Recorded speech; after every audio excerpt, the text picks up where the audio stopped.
Hey, what's up, you guys? Bloody Jacob here to bring you my review of Jeepers Creepers 3.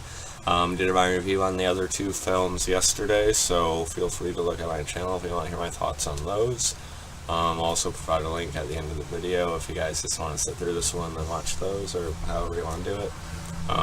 Or just get off my channel as fast as possible. I'd understand that too. But anyway, before we get into Jeepers Creepers 3, there's also the obvious elephant in the room about, the director, Victor Salva.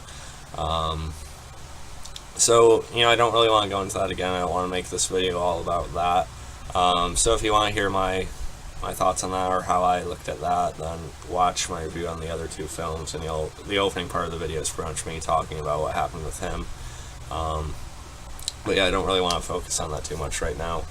As far as the movie, Jeepers Creepers 3, this has been in talks and trying to get made for quite a while now. Jeepers Creepers 2, for instance, came out back in 2003. With the first one, I think it came out in what was it, 2001? Yes, 2001. Hey. But yeah, anyway, so a lot of people are still looking forward to this movie, and I was one of them because I had seen the first two before any of the stuff came out about the director and things like that, and I just really liked the Creeper as a monster and sort of like horror character.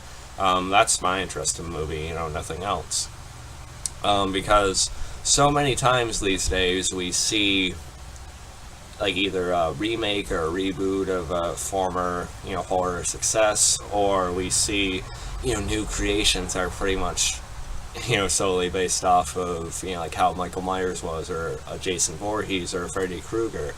There's not enough originality these days, unfortunately, but I've always felt like the Creeper is one of the very few sort of horror or kind of slasher characters, I guess, that has been made in this generation that's actually feels original or unique, and is actually comparable to some of those icons, in my opinion. I just found him to be really cool, really interesting, as far as design, his powers, his lore, which I still don't know too much about, but we'll talk more about that in a few minutes. But at this point, the Creeper is on the level, he might have a bad sequel or a bad movie or something, but he's still really awesome to watch. Just like Freddy and Jason, they can have a movie that's not really on the same playing field as certain other ones, but they're still really awesome to see on screen, right?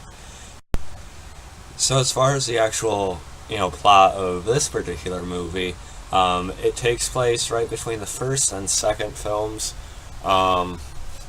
Which I think is, it's a little odd of a choice, I guess, because, I don't know how many of us were wanting to see, that in-between part, I guess, but I do think it, in a way, helped hopefully connect into a fourth film with what we've seen of, Gina Phillips' character at the end of the movie. And if this just means more Creeper in the movies, then I'm not really going to argue against it, I guess, but in a way, I kind of wish this continued directly from the second one right off the bat, and they had went with what I thought was their original plan for this movie when it was called Cathedral, I think.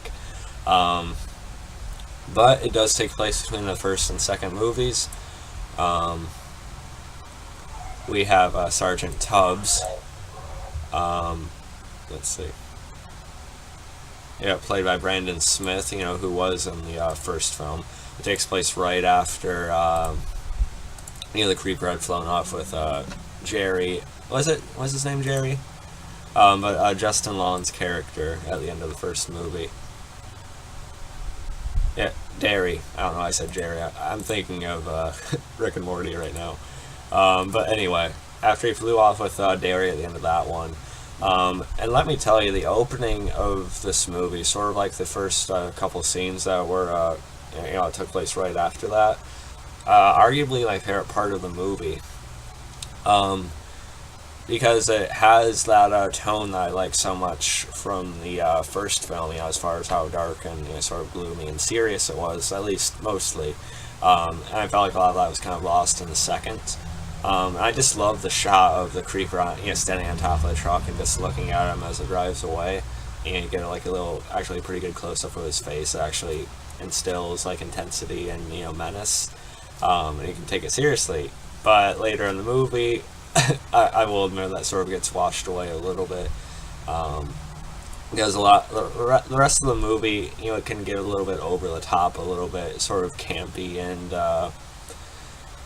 cheesy, I would say, I guess. And I wish more of it was like that opening I talked about. If the whole movie had the tone of the opening of Jeepers Creepers 3, then easily would have been the best in the whole series.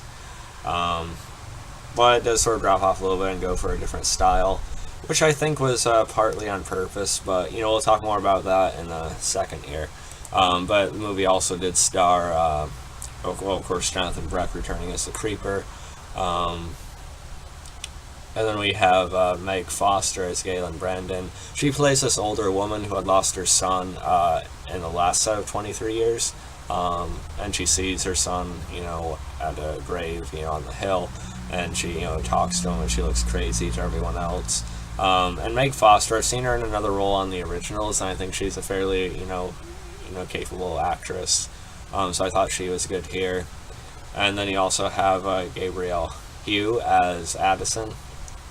At first she comes off like our main protagonist, and in a way she is, but that ends up more so falling to Tubbs, as well as Stan Shaw's character, Sheriff Dan Koshchiko. But I did think Gabrielle Haugh, she did a fine job. She's a little bit better than other actresses we've seen in movies like these, I think. I don't think quite like Gina Phillips, but, she felt relatable, and, relatable enough, I guess. We also have Jordan Salem as Kenny, but we'll talk more about him and how it ties into the second film in a few minutes here. But I thought the cast for the most part was, pretty good. I do think the younger characters were a little bit better than some when we had in the second. But then other characters, again, it's probably just going with the style of the movie that it kind of went into the further it went on. But a lot of the acting, again, did feel sort of over the top and sort of sci-fi original movie-ish at times.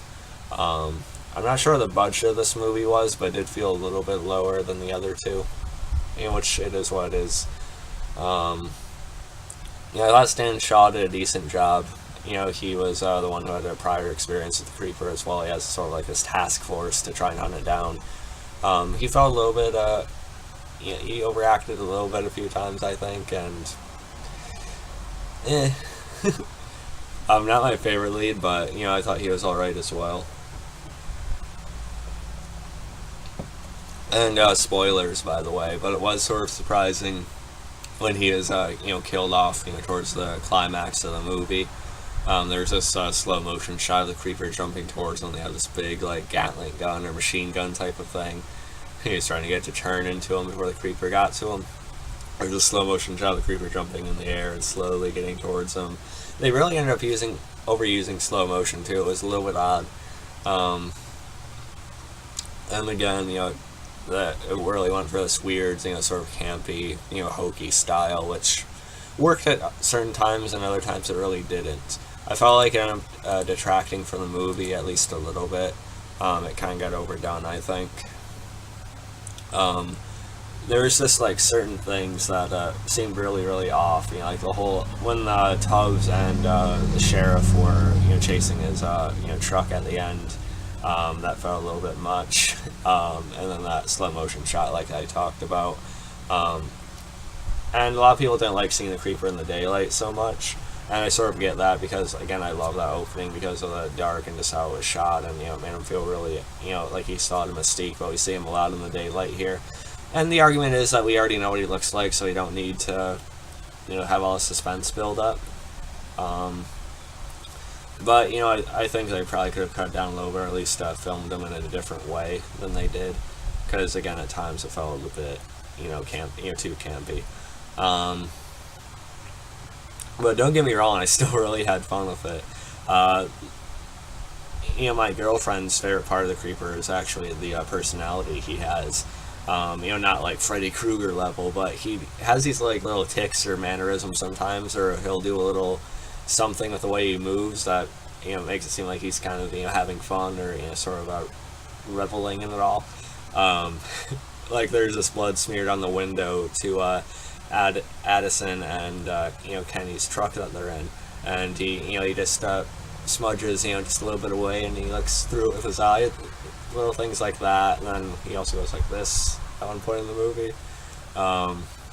And just the way he moves with his axe sometimes, it's kind of fun. It makes him more than just like a monster, chasing him. It makes him, again, one of those really good horror characters, I think.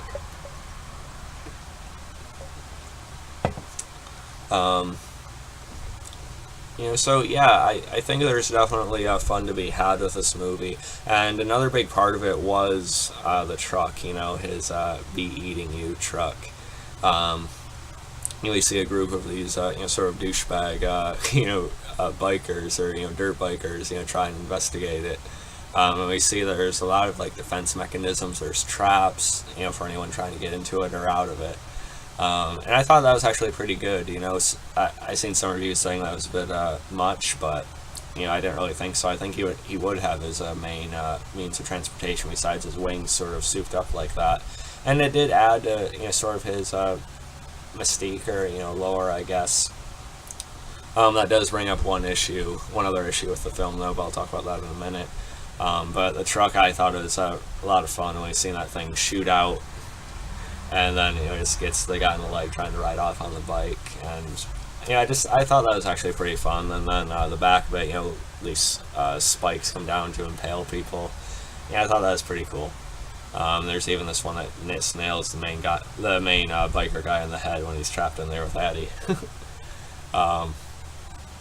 But yeah, something people were looking forward to in this movie though was finding out more about the Creeper's origins, sort of, and finding out what exactly he is. And we were kind of teased with that, and we don't really get much on it in the movie, though. I feel like a lot of it was sort of lost with the original plot that it was going to have, because, like I said, originally it was going to be called Cathedral, apparently, and it was going to see more of Gina Phillips, as well as, I think, Ray Wise from the second. But I think that's going to actually end up spilling into the fourth film if it's made. So I think we'll get it in the fourth movie, but all we really hear about this is that there's this hand that Meg Foster's character finds that her son had buried, and if you touch it, you see a flash of what the creeper is and potential weakness perhaps or something, I don't know. But we see her get it, and we see the sheriff, Stan Shaw's character, also touch it. But all they end up saying, all we end up hearing is that he's ancient, and that's it. And that's something we all kind of figured or sort of knew anyway. So it is a little bit unfortunate that they sort of just let it slide again like this without really going into it. It would have been nice to hear at least like one extra thing about him we didn't know. But again, I think it'll actually come out in the fourth film, and the Creeper still seemed to be pretty pissed off that had gotten out there at all. So hopefully there's that kind of comes back up at some point. I'm sure they'll delve more into it in the fourth movie. And as far as like the ending of the film, I also like how he used the spear when he actually would pick it up and throw it. Really awesome. Or when he actually lost the eye from being shot up by Stan Shaw's machine gun, and then he tries to aim using that eye, but he realizes he can't, so he has to switch it to the other side. Again, with little things like that, make the character. But the ending, after he kills Stan Shaw's character, like I talked about, that weird slow motion thing. Tubbs just sort of gets to, wander off. He just sort of looks upset, and then he just sort of gets, jog away. So a lot of that felt out as well. Why would he just all of a sudden leave everyone alone? Because apparently he had more time because he goes into the second movie. So it felt out that he just left certain people alive just because, I don't know. He could have easily killed all of them, and he almost did, but then the movie just sort of stops and the Creeper decides to chase the bus in the second film, so yeah, I didn't really get that part either, I guess. But I nonetheless still had a really good time with it, like I said, it's pretty much a really awesome horror character and sort of an alright, lesser movie, I guess, but parts of me did actually enjoy this more than the second film, although I feel like I have to rewatch that one again. You know, maybe the second film was maybe a little bit more well made, I would say. But I did really enjoy this. Me and my girlfriend definitely had a good time watching this. The theater was packed as well. It was sold out. Although they did laugh at certain parts that kind of came off a little weird, like you know, the things I sort of talked about already. But it was nice to see as many people going into it as did. So as did. But, I don't know. But I nonetheless enjoyed it for some reason. Yeah, it's because I enjoy the Creeper so much as a horror character, like I said. And I do hope a fourth film was made. It seems to be doing, you know, fairly well, at least with the few, you know, screenings it has. So we'll see. But yeah, let me know what you guys thought about Jeepers Creepers 3. If I had to rate it, yeah, I'm debating. Like, part of me wants to rate it like a B or even a B minus or something, and I think I'll stick with that. But like I said, there was a degree of cheapness and sort of like really weird how they went about certain moments in the movie sometimes. But you know, I can't deny it. You know, I can't deny that I was entertained by it as much as I was. And again, my ratings aren't just based on, you know, like critical views. It's also just how much I enjoy a movie, because that's the most important thing. So yeah, I think I will rate it between like a B and B minus. So yeah, let me know what you guys thought about it. Follow me on Facebook, Twitter, like, subscribe. I'll catch you guys next time. Peace.